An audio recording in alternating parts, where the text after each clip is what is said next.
On Wednesday's To the Point program, Minister for Tourism Dr. Clarence Modest Cowan shied away from commitments to a stimulus package for businesses directly affected by the COVID-19 pandemic. I am hesitant, and I think it would require thought by a whole team of persons again.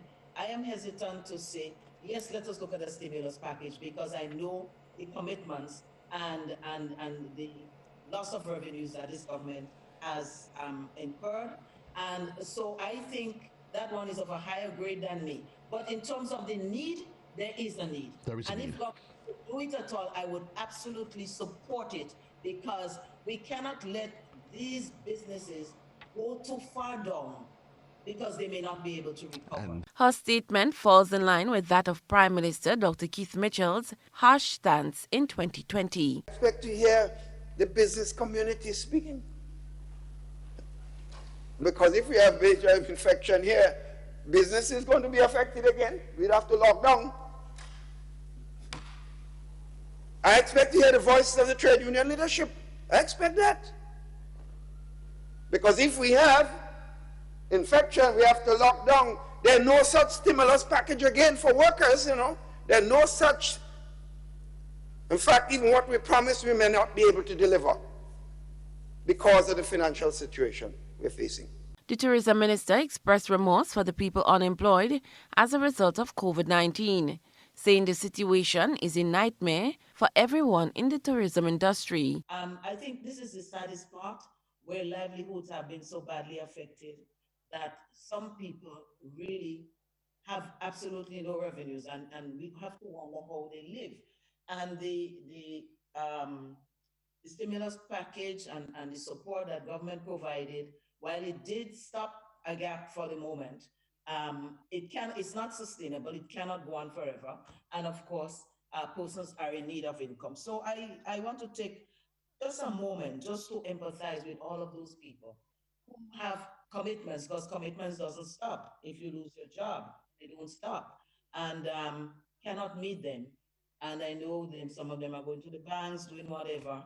And, it is really a heart-wrenching situation for those individuals, for us in the industry, and of course, by implication, the government. The tourism minister said they have reached out to financial institutions locally and regionally, including Governor of the Eastern Caribbean Central Bank, Timothy Entwine, to assist.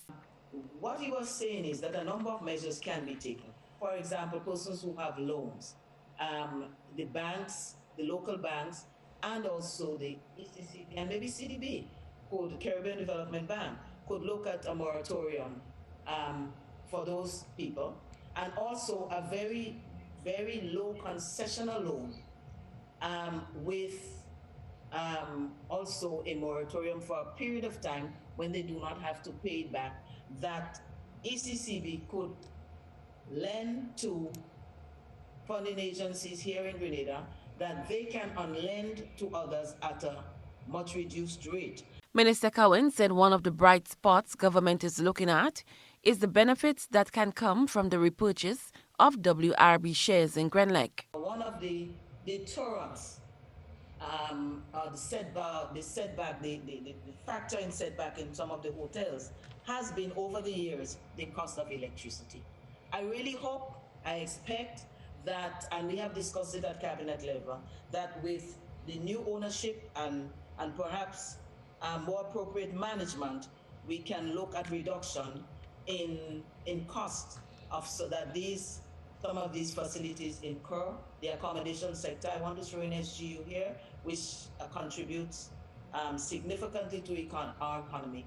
And this is my great expectation for that. Private sector Senator Christopher Diali, in a recent interview with GBN, said if businesses, especially within the hospitality and entertainment industries, do not get assistance soon, some could fold by the middle of this year. Have all our heads come together and see what can work and what cannot work and what we could do and to help us preserve what we have.